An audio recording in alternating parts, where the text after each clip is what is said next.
Hello, welcome. You're listening to Season 2 of Narcolepsy Navigators, brought to you by Naps for Life Narcolepsy. Narcolepsy Navigators is a podcast for raising awareness of this fascinating illness through a deep dive into the lives and individuals living with narcolepsy and idiopathic hypersomnia. I am Kerly Boga, the founder of Naps for Life Narcolepsy, and welcome to our stories.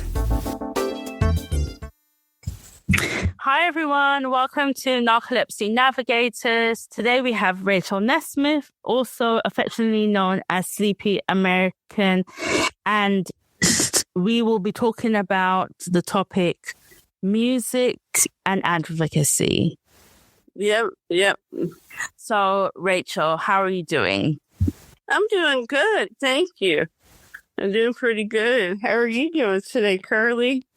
Yeah, I'm okay. Just a little infection in my throat, so my throat's a bit sore. I'm so sorry. Yeah. But you look very pretty. I like your braids. Oh, thank you. You're very comfy, too. Like it. Yeah. How was your birthday? Oh, yeah, my birthday was nice. It went well. I celebrated all week, so that was nice. Yeah. I saw that cute picture of you as a little girl. Oh, yeah. Yeah. With your mom and your dad? Yeah, with my mom and my dad there. Your mom and your pop? Yeah, mom and pop. Awesome.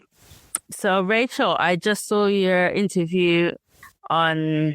Sleeping Around with... Yes, Sleeping Around. Dr. Morse. Yeah, Dr. Morse. That was really good. Oh, thank you. Yeah. I waited a long time. That was filmed in the middle of November. Mm-hmm. So I waited a long time. I finally got to see it with everyone else. I was like, when is it coming out? But yeah, it took a little while. They worked really hard on making sure it's edited correctly, and It's a great job. I really love Dr. Morse, but I think everyone loves her. So yeah, why weren't they? Yeah, a good person. Can you tell the listeners a little bit about yourself? Like, where are you situated? What part of the world are you living in at the moment? And how old you are, if you don't mind. And also, what year were you diagnosed? Oh, no problem.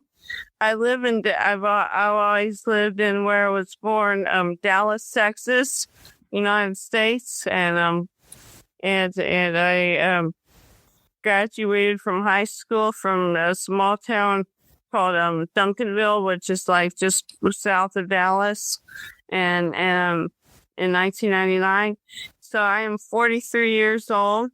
I was diagnosed at the age of 21 in 2002, February. Okay. February 2nd, 2002 was the day I had the MSLT that diagnosed me. I like that you know it down to the very day. I like that. Well, yeah, you can't forget when you're waiting that long for... Well, I mean, for me, it was a long time. I onset it early on. Like I onset it freshly on. Like I started onsetting this June, July of 2000. And then of 2001. And then when 9/11 happened, that's when I started having sleep paralysis with hypnagogic hallucinations almost all night, every night. And that's when it went beyond the sleep attacks into this horrible living nightmare. And by November, I was laughing and then crumbling to the ground. And I didn't know what symptom that was, but I knew about sleep paralysis, but I didn't know what the crumbling was whenever I laughed or got angry or fought a sleepiness. But when my grandmother, she's like, Rachel, that sounds a lot like narcolepsy. You need to look it up. And I looked it up and I'm like, well, you're right, Grandma. That's what it is. So, now I believe my grandma must have had it, a milder version. because she did have some of the symptoms, but there's also the fact that I have the genes from that side of the family, and I have a first cousin who's related to that side, where the only blood we have in common is my grandmother's side. Okay. So that, and I have both the genes, and my mother has a milder version of narcolepsy with cataplexy. She doesn't fall down, but she has experienced the cataplexy a lot. Ah. But she's not diagnosed. I wish she would. She's diagnosed with sleep apnea, and she's treated for that. But the narcolepsy, she just tends to just live with it. But I cannot. I don't have that option. I can't leave the house without, like, I can't. It's not safe to feel emotion Mm-hmm. in my face. And my cousin, she prefers to remain anonymous. Okay. I don't tell anybody about her identity specifically, because I want to respect her privacy wishes, but she does exist, and she's a great person, and she's a hard worker. We're a lot alike. We look alike, and we have, like, obviously the same narcolepsy genes. Mm.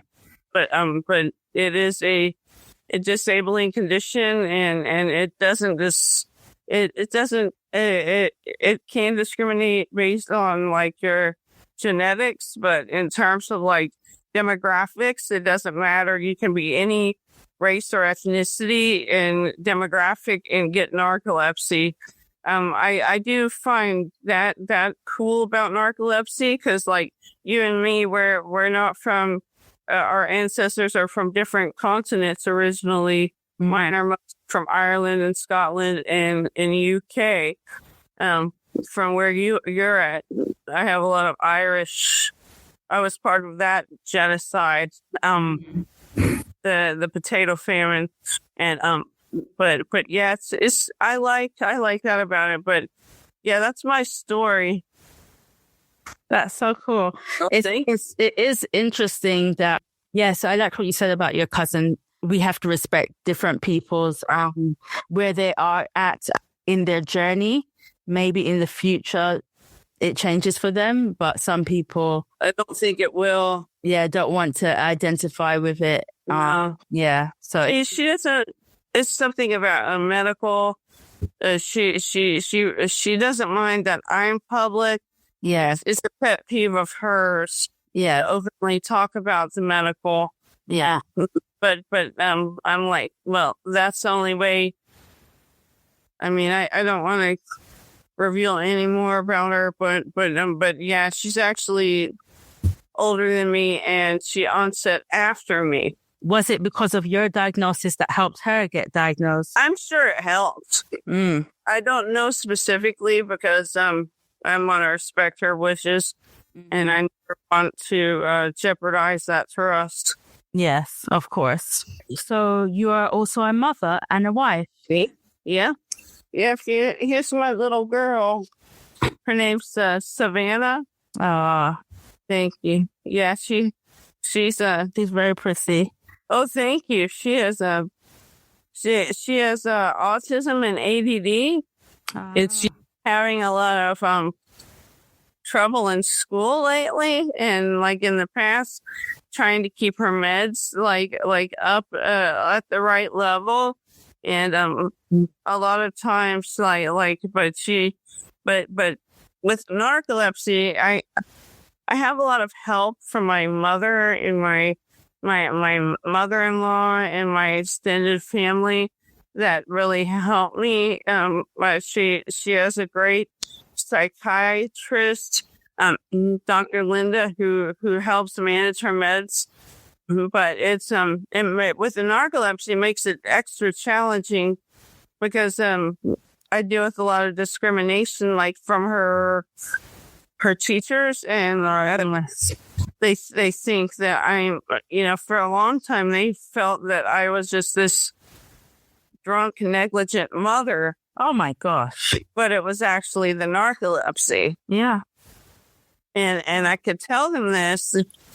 And the day before World Narcolepsy Day, they actually had CPS come out and investigate me. Oh my god. Because it was unfounded. But you can see how the narcolepsy complicates things when you have special needs children. Yes. I love being a mother. I love being her mother. I just wish she would not be inappropriate in school.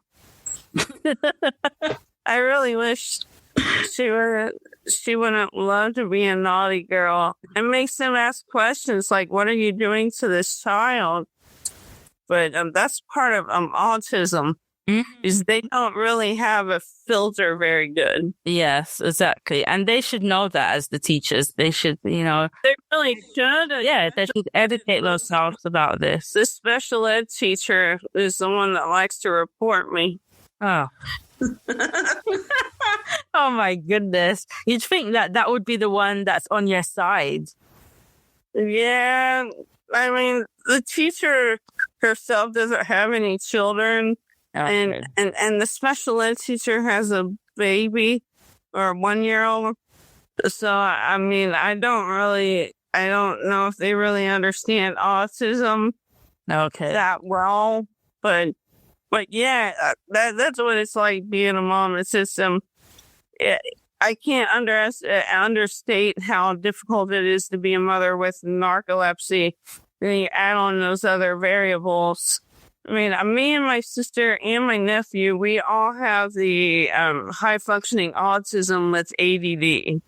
So it's very, very genetic. I didn't know that I had it until my sister and nephew, and then my daughter my father all have it. Wow.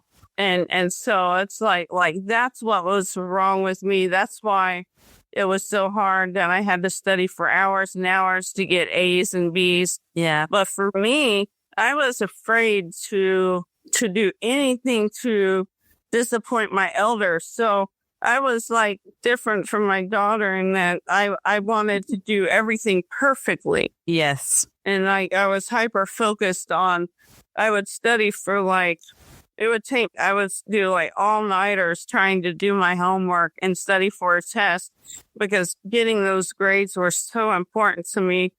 At one point, my mom's like, I'm taking you to the police station. You won't go to bed. I'm like, I gotta do this, Mom. Oh, bless them. I can relate to that, like working really hard to get your grades. I can relate to that. Yeah. Oh, I used to get frustrated with the people who didn't have to study and they just turned up and they just got A's. They used to really bug me. Yeah. It's not fair. No. But it's a testament to our characters. Yes, definitely.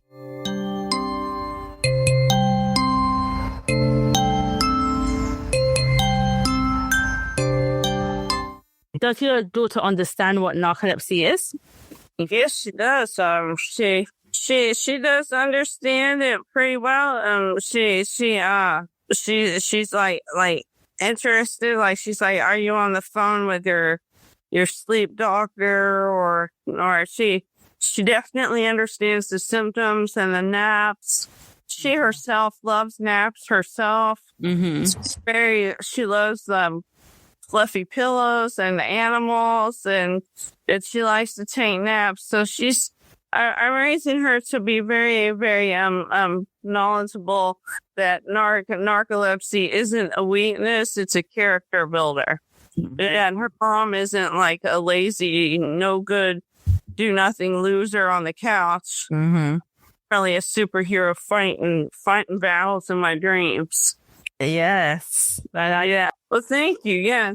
This is So Rachel, tell us about. I originally found you on Facebook.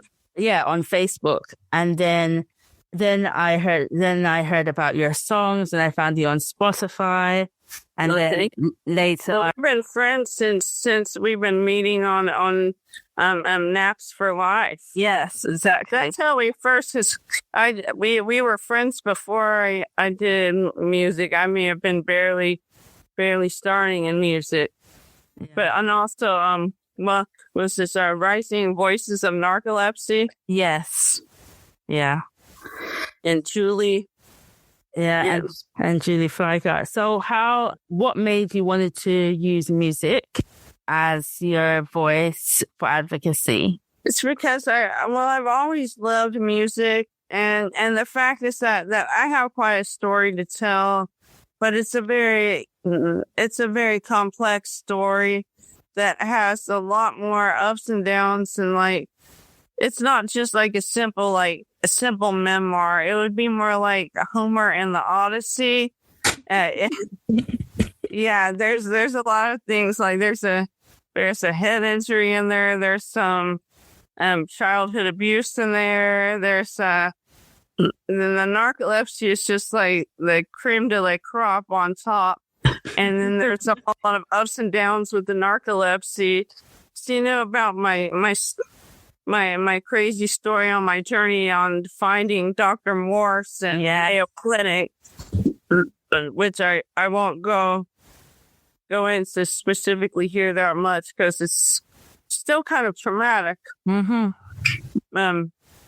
But I'm just so happy to have Dr. Morse, and I have this community of support, and I like to be treated at my A game, because what I love to do is to support other people with narcolepsy that aren't diagnosed yet, and they're still, or the ones who are newly diagnosed. Yes. Or the ones who feel they're lost. We just restarted my local support group called DFW, that's Dallas Fort Worth Narcolepsy Friends. And the president, she lives like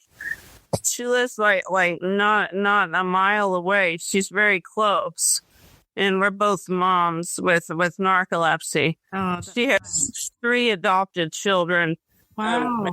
Yeah, she didn't know she had narcolepsy till after she and her husband adopted the children. Okay.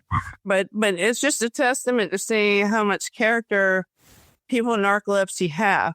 Mm-hmm. But the main reason why I wanted to get into music is that I've always loved music, and that then again, when I know I could write a novel, but I can't stay awake to write the novel, and I don't think people would enjoy it. So I also find a great joy in seeing. It helps me feel calm. It helps me it's where I get some of my dopamine from, my endorphins.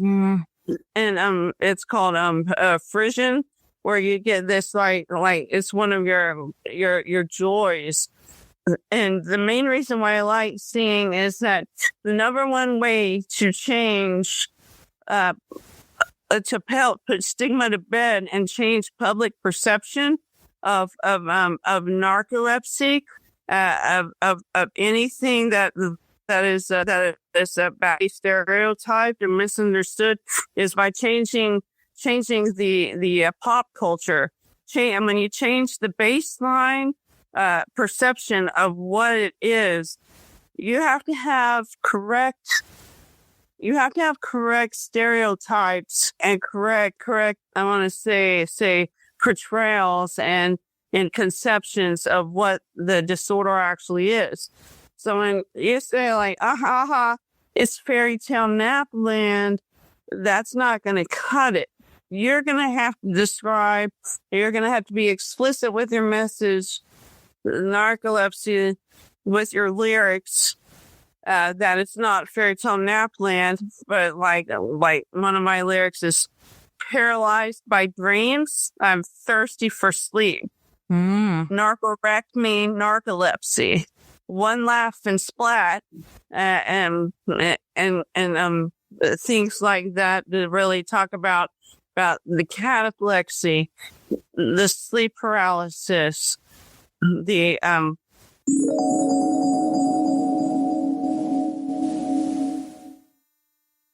one of my songs, I did a parody of the Cardi B WAP song, and I called it Whack ASS Dreams.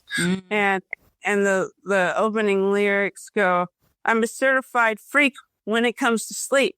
that's a narcolepsy. It makes your sleep cycle weak. Things like that. I like that. Yeah, I like that though too. And it gets, you see how people are like already, they're like, I like that song. It's a controversial song. It's already got the attention. And then you find a way to creatively, and without, you don't want to insult or lessen the burden of having the disorder. You don't want to trivialize it from our experience. So that's why it's important to me to provide a message that's not only getting attention and being entertaining to outside people, but also not tearing down on people with narcolepsy. To see how you laugh. Everybody can relate to that has narcolepsy. Mm-hmm. And it also helps get attention. And I do like being a support person and having relatable songs for people with narcolepsy. One of the best unexpected things I really have enjoyed is how many people that I've touched and gotten feedback from people who don't have narcolepsy, or they think they have narcolepsy. And they're like, I get that too.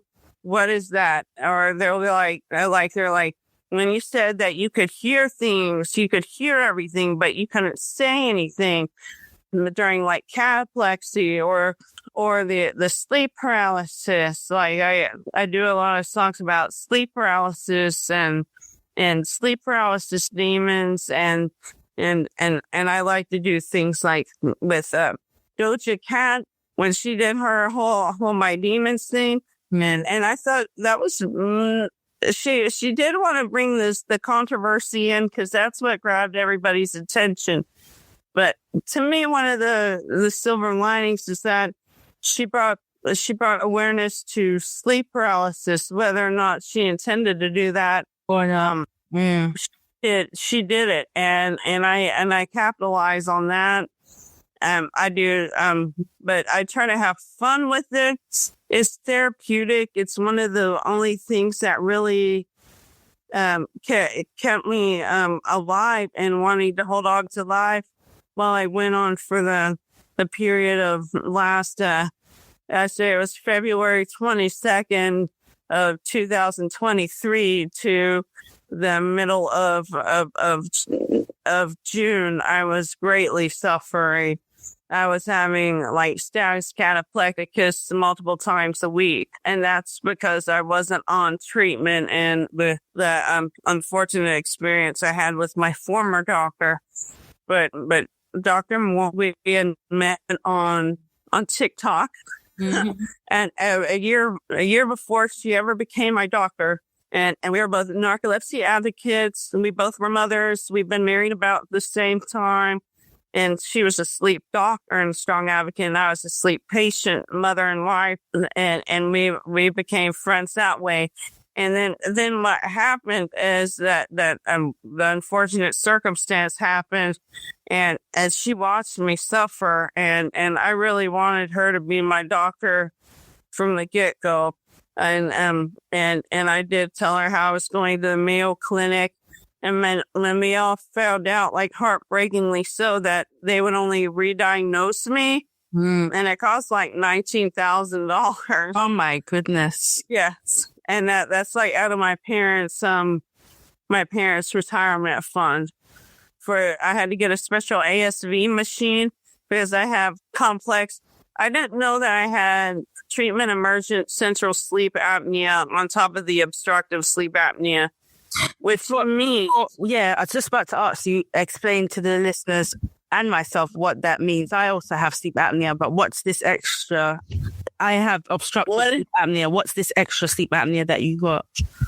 Well, essentially, I was on the CPAP, but Dr. Sibler saw in my my polysonography at Mayo Clinic. The first one is that my oxygen took a nosedive while on the CPAP.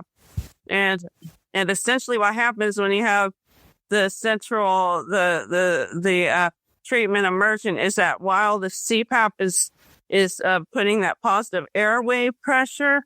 Mm-hmm. The central part of the brain is like, hey, there's oxygen, there's airflow going here. She's breathing. You don't need to take a breath. So the brain actually forgets to take a breath, or it's told to not breathe. So even though the air is being pushed down there, the central part of my brain is not taking a breath. So that's dangerous. It is. So Dr. Sibler's like, you have to get an ASV, or else there's no way you will ever be able to safely be on Xywave. There's no way you'll be able to, that you have to be able to resolve this. And the only way that he knew how to do this was through getting a special machine called an ASV BiPAP machine, which what it does is it helps breathe in and breathe out. It works more with you than against you. So it's kind of like a symbiotic, gentler, like it doesn't feel like it's choking you. Yeah, like the premium implement. Like choking. Yeah. It does help a lot.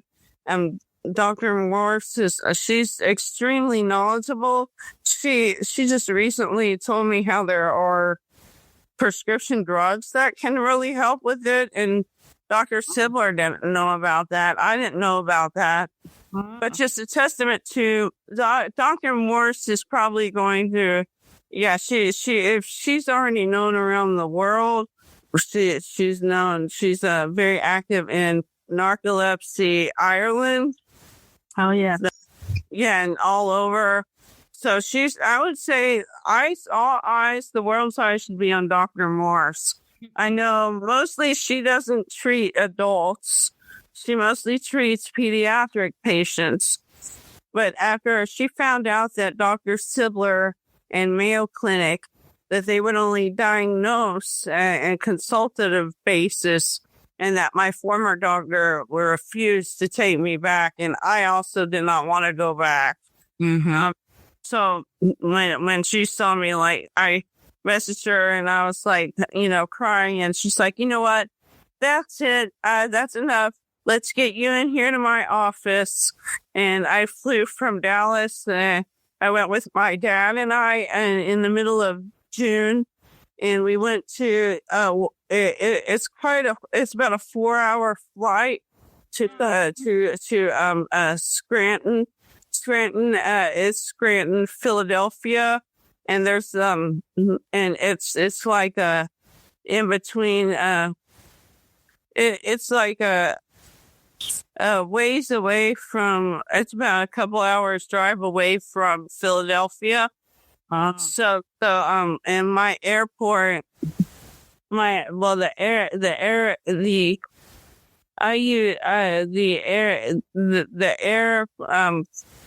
airplane flight that I have to take, they have Philadelphia and a Pittsburgh, but they don't have, you have to have a smaller Scranton, airport to go there. So it's, there's always like a, I don't want to say a layover. But it's more than worth it to go. So it was a long journey. Yes. And it was awesome to be able to have Dr. Morse in my corner, that she actually did work with my insurance and didn't charge very much at all, especially compared to what the Mayo Clinic charged. And my insurance, but it was so out of state and everything, and it was a specialty. It was not just, it wasn't so much that it was out of state that did make it complicated. But the main thing is that they're a specialty hospital, and they charge like at least 50, sometimes 66% more cheaper than regular healthcare providers. And my insurance only covered 10%. And I have good health insurance in America. Wow. So the Mayo Clinic, yeah, I was pretty shocked. I didn't qualify for any aid, and I had to pay it, or they wouldn't stop calling me. So my parents emptied out their retirement savings so that I could have that treatment and not have, my credit ruined. Oh, wow. You have such wonderful parents. I do. I'm so glad that you have that support from them, because I know so many other people don't have that support. I'm so glad you have that support. Thank you. I wouldn't recommend living like I did for those months of It was torture. I remember talking to you at that time, and I just couldn't believe that anyone would leave someone to be in that state. It was criminal. It is criminal. It is what it is. I still am kind of afraid of that doctor. That's why I don't really reveal too much publicly about him. But I'm at peace now, and I thank God for him, because he now have the best care in the world. Yeah, exactly. Yeah. And now I'm doing better than I could have ever been. Yeah, on his care. Yeah. I didn't know how bad my sleep apnea was. I knew Dr. Morse, but at that time, she wasn't motivated enough to go, I want her as my patient. But seeing what the journey as a patient, if you're a caring doctor, human being, for she was like, this is terrible. I have to do something. Yeah. She's like, why does he not want to talk to you? Privately, I would have these discussions, but not publicly, because of the things that he did. But I'm glad you're at peace now and you've bounced back. I'm really happy about that. Oh, thank you. Because probably what we should talk about is like the importance of advocacy. Yes, let's talk about that. Yeah.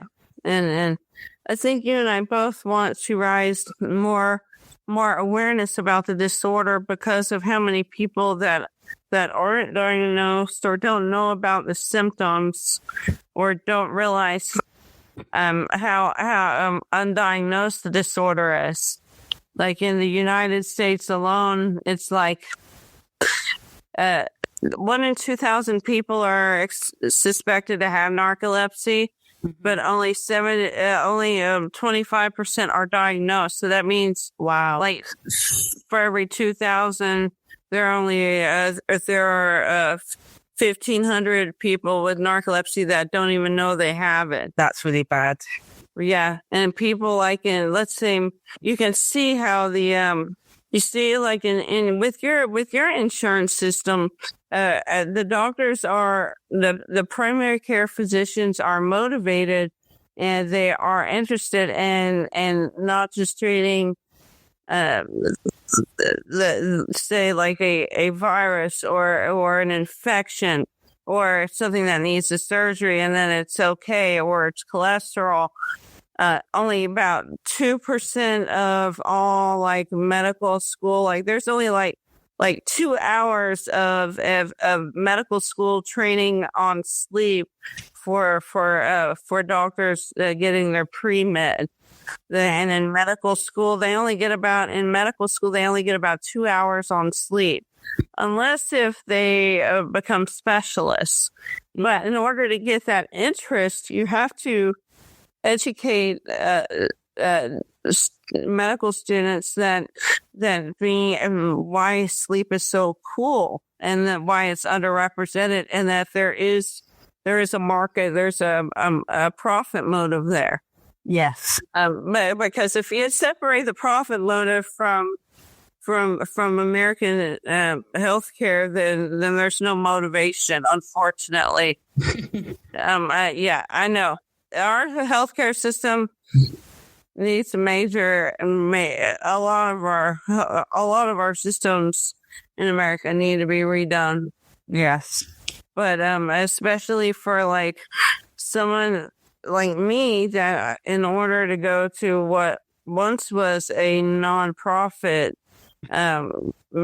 hospital, now is very much for profit. The Mayo Clinic, they make a lot of money, and I mean they do get the job done, and they do their job very well, and they're good at have excellent doctors that care about you, at least like in diagnosis, but yeah, it's advocacy is so important in raising awareness and just trying to find ways to increase the interest in why should I care about sleep as a medical student. Why should I care about it as just a regular person that doesn't have a sleeping disorder? Sleep is now considered one of the major 8 factors for maintaining healthy heart health. Yes. And now it's like, well, when I was first knew that I had narcolepsy, I could not get diagnosed right away. Why? Because I would go to my doctor and I'd be like, hey, I'm pretty sure I have narcolepsy. Here are the symptoms. And they try to get me a sleep study.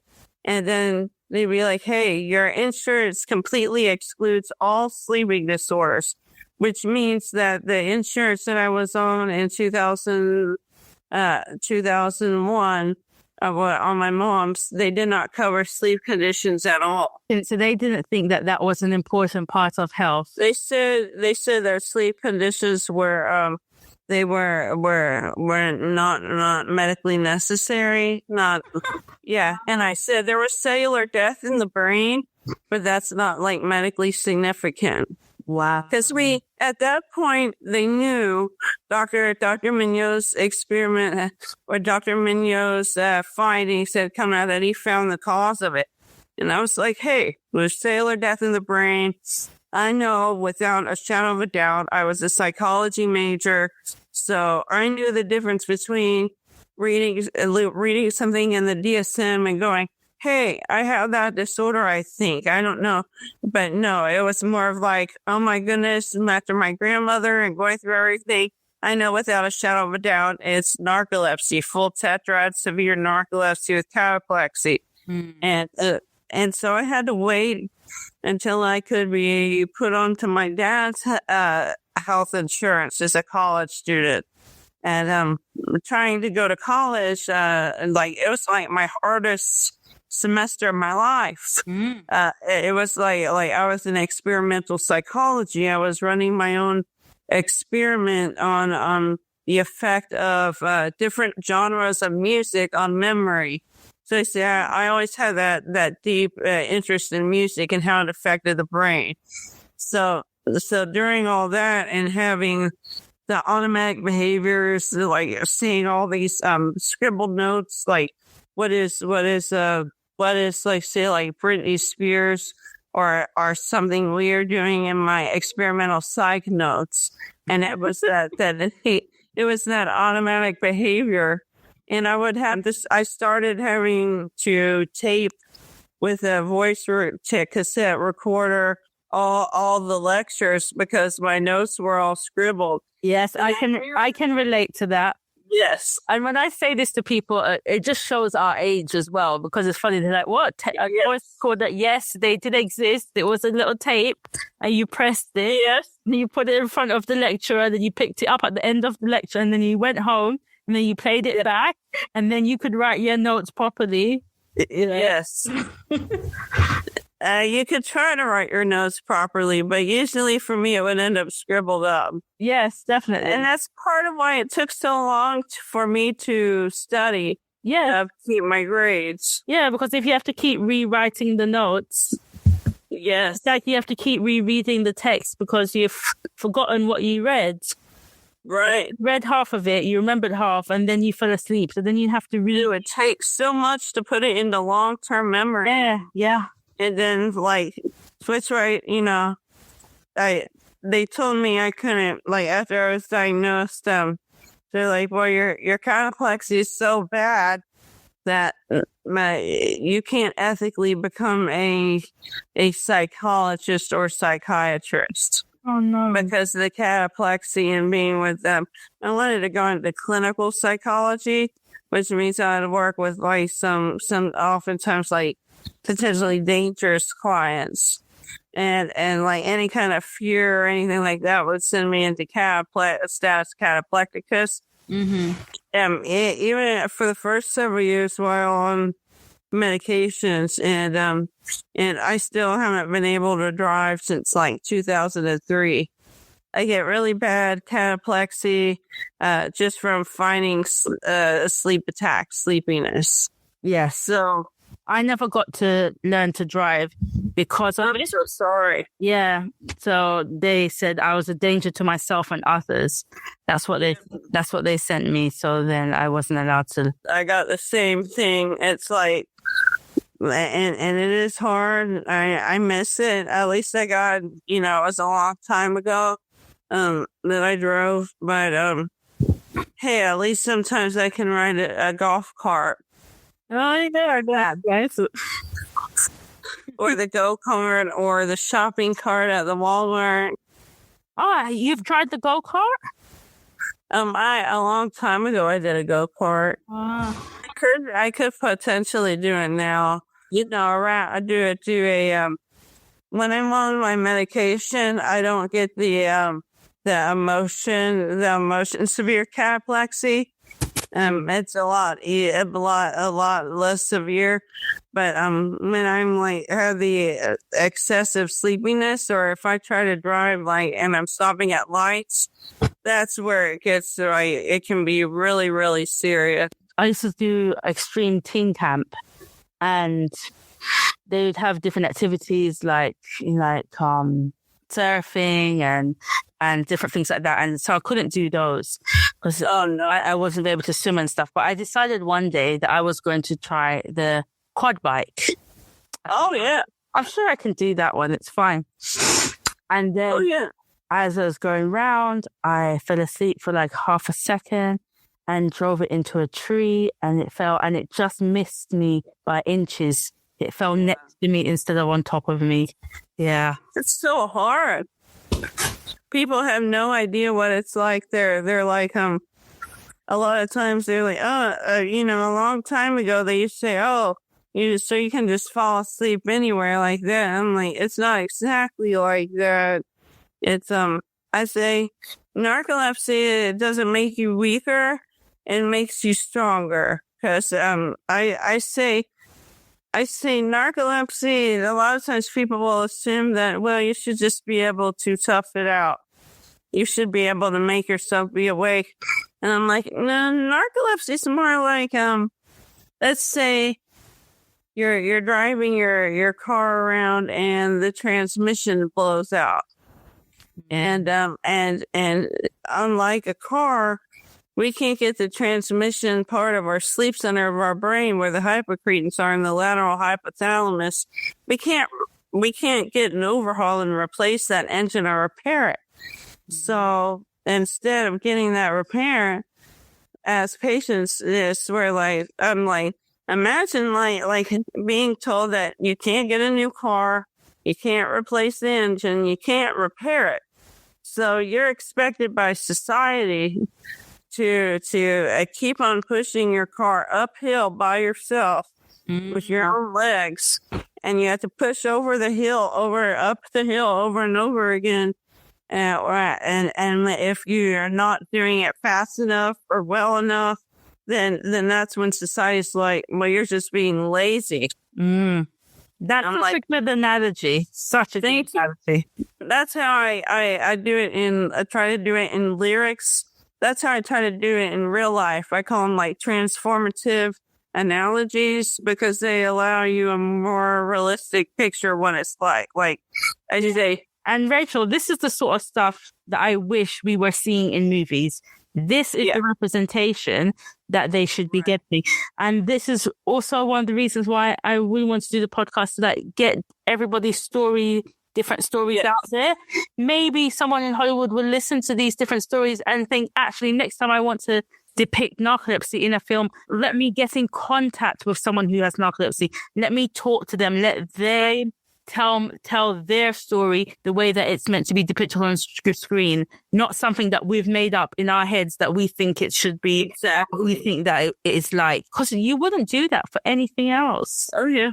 That's why I'm focusing on music and changing that part of the entertainment and representation. Mm-hmm. That's something that I can do and I have done. And you're doing it well. And if one day I can do a music video someday, that would change the world for a lot of people with narcolepsy, because it would not be something that people with narcolepsy would laugh at or anybody would laugh at. Yes. If I were to do a music video or any kind of video, it would accurately and maintain a person with narcolepsy's dignity. Yes.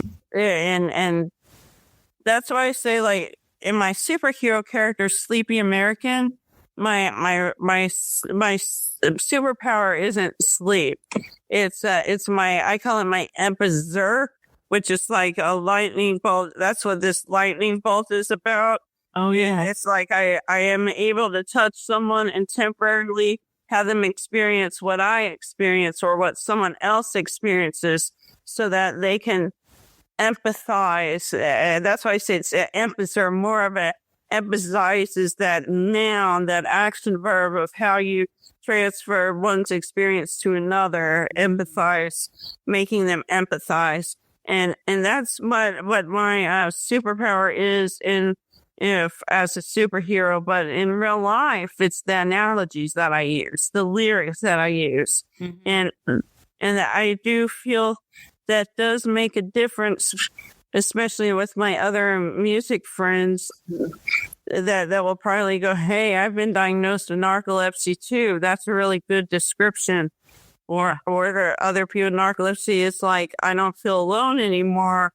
Or people that don't have narcolepsy are like, I never really knew that narcolepsy was more than fairy tale nathland. Yeah. But another one of my analogies is, as I say, real narcolepsy is more like Inception meets Nightmare on Elm Street, not fairy tale nathland. Yes. Yeah, it's more like a psychological horror film. Yes. Yes. And that's why I say, that's why I like to do what I do, because it not only makes me feel better as a more, like a lot of times I feel like a complete worthless loser. I'm not thriving. I'm not earning income. I'm costing my family thousands of dollars. And I'm not always, and especially without the treatment, I am like a worthless heap of flesh a lot of times. You're not, Rachel. Well, it feels that way. They love me, and it's enough for them to want to keep me alive and happy. And when I'm treated, I can do things like this, where I can talk to you, I can wear lipstick, I can look presentable, I can care about things like nails. This is a shirt that this is a top from one of my she used to be my caregiver. Mm-hmm. She's from Ethiopia, so this is from Ethiopian traditional. Oh, nice. Dress. So like I can wear things like this and not be in a nightgown all the time, and when I'm on my medication. And I think that, and also a thing that should be prescribed is things like this, like where I'm talking to other people with narcolepsy. What I like to do is not be the person that's like, I need help, 911, Dr. Morse, anyone, please help me get back on treatment.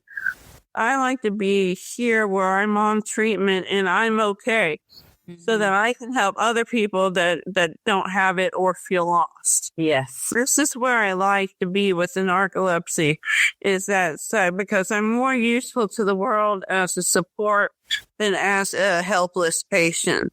Yes. And that's why it's so important to have patient care properly and under control. Yes. Then you can give back to the world. And also, it's important for the world to know that our lives are worth it. Yes. That our lives are not worth less because of narcolepsy, but actually are more precious. And we are not disabled. We are disinvincible. We are superheroes dealing with all of these obstacles and still being determined to succeed and be a leader.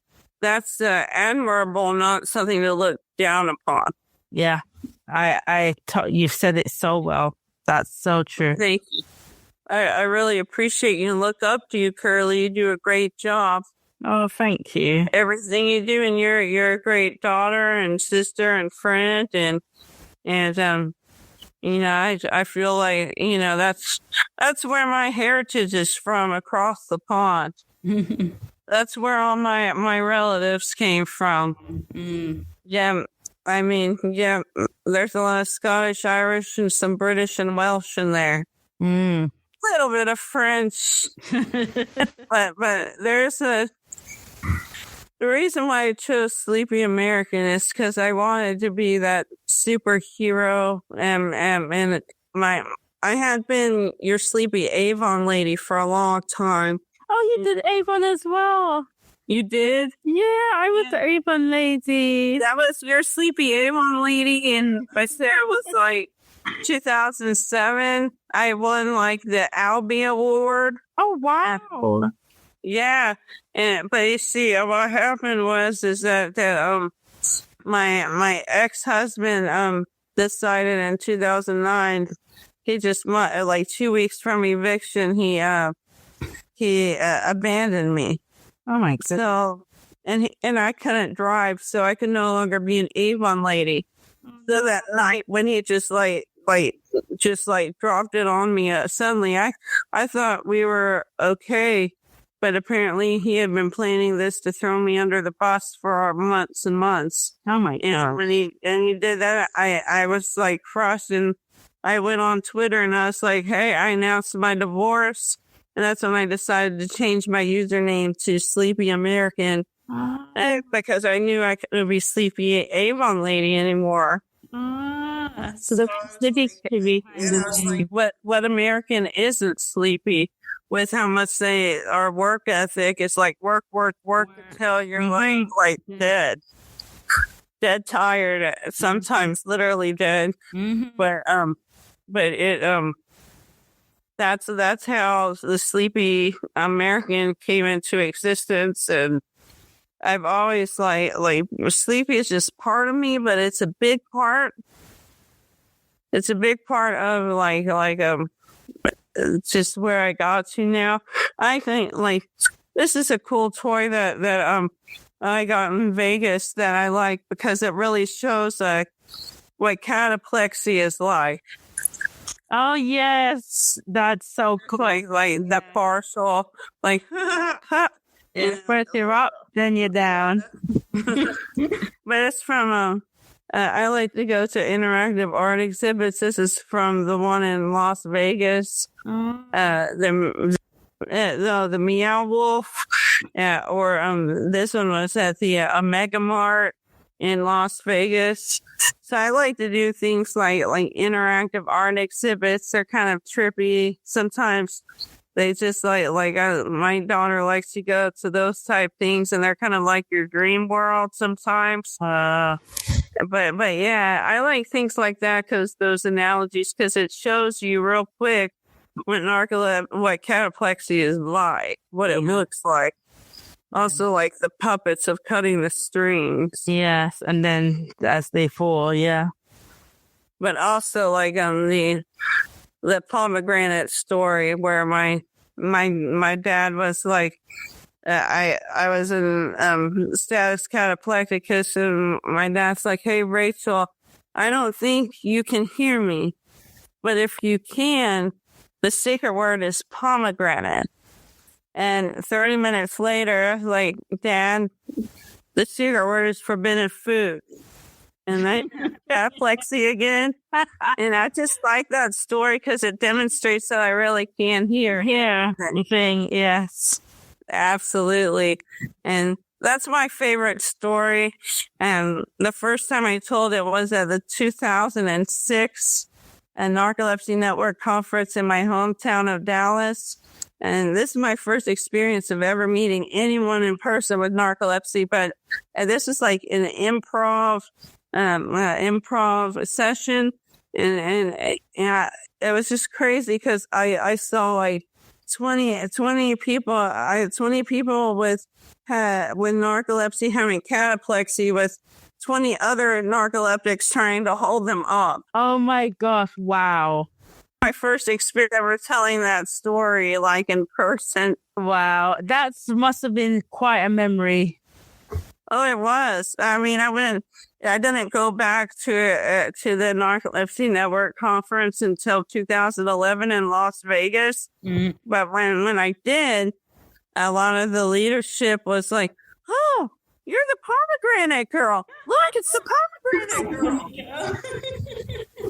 So they're being sweet because I remembered you. Yeah, and that and then like my friends from in 2016, I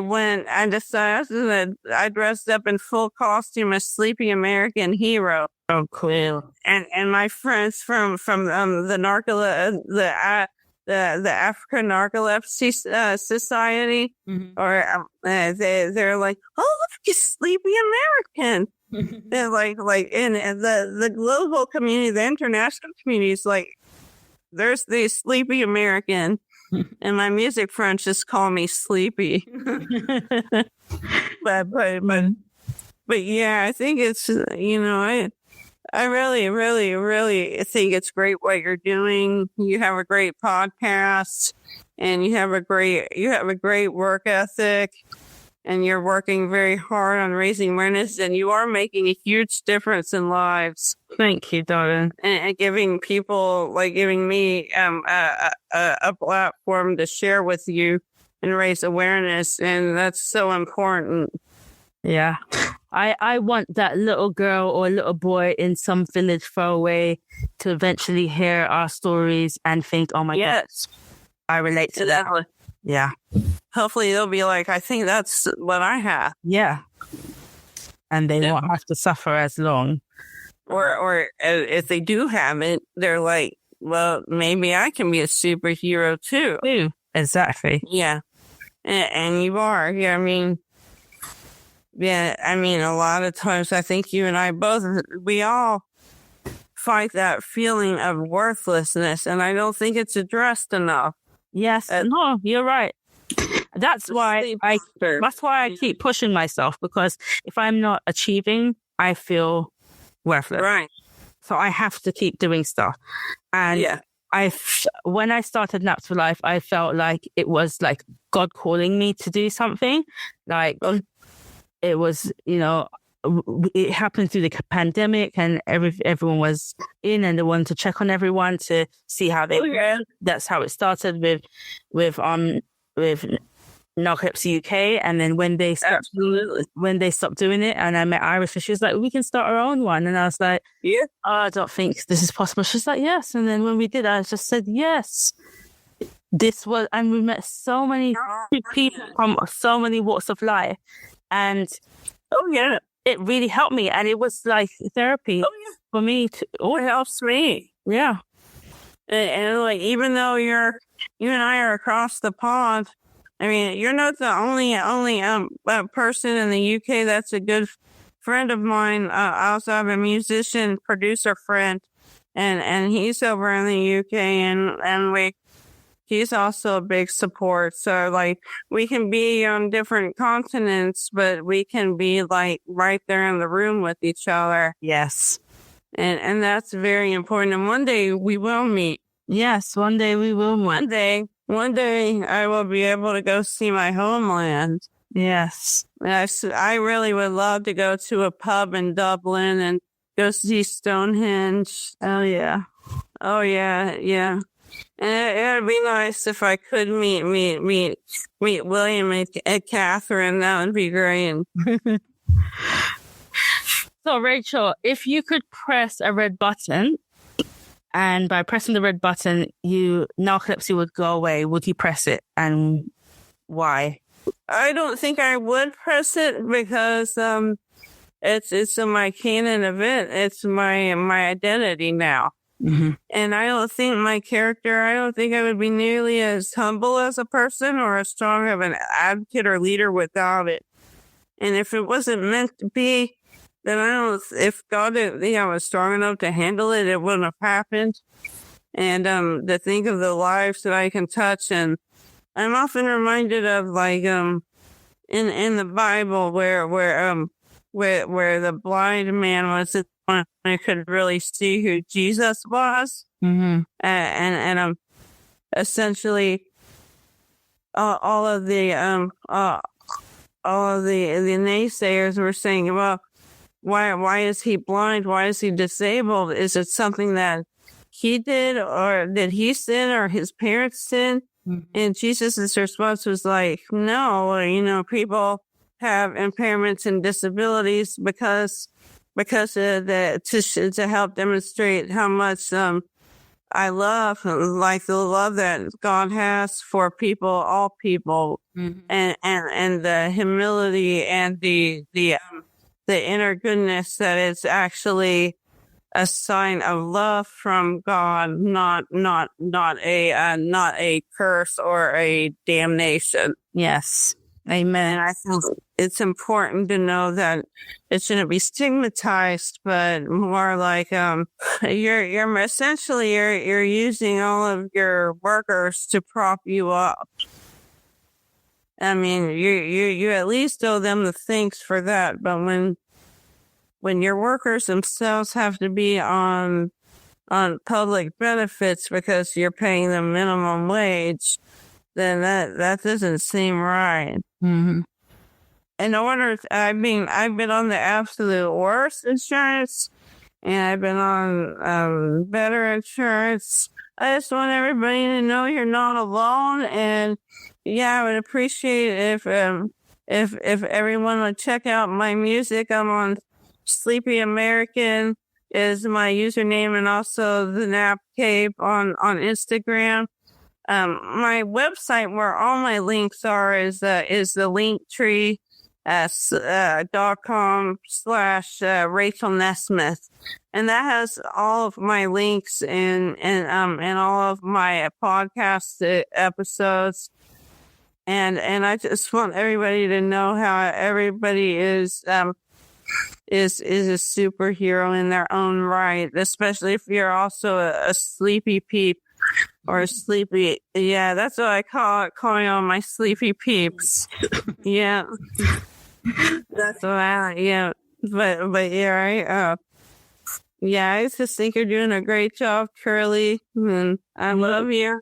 I love you too, and you're doing a great job on my sleepy heart. And across the pond, and howdy y'all.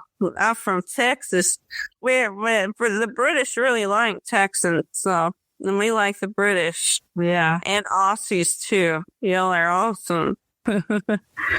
Well, thank you everyone for listening, for tuning in today at Narcolepsy Navigators. I want to thank Rachel for coming on and sharing her story and about the importance of music and how music can be used to share advocacy in a really big way. And we will see you next time when you hear about another person's story. So bye from Rachel and myself. Bye. Bye, Curly. Thank you so much. Hi, everyone. Welcome to Narcolepsy Navigators. I'm Curly, your host. I want to thank everyone for listening to Season 1 of Narcolepsy Navigators, January to September. Now, I always like to refer to idiopathic hypersomnia as narcolepsy's sister. If we use this analogy, then narcolepsy also has a brother. His name is Klein-Levin. So it turns out that the focus of the podcast at the beginning was supposed to be for narcolepsy and IH. I didn't realize at the time that I was missing out another sleeping disorder that falls into the same category as narcolepsy type 1, narcolepsy type 2, and idiopathic hypersomnia. This sleeping disorder is called Klein-Levin. So all 4 disorders are a part of the central disorder of hypersomnias. This is what the podcast will be focusing on. Although the podcast is named Narcolepsy Navigators, we are here to tell the stories of people who have narcolepsy type 1, narcolepsy type 2, idiopathic hypersomnia, and Klein-Levin. If you're out there and you have any of these disorders, please contact us so we can share your story.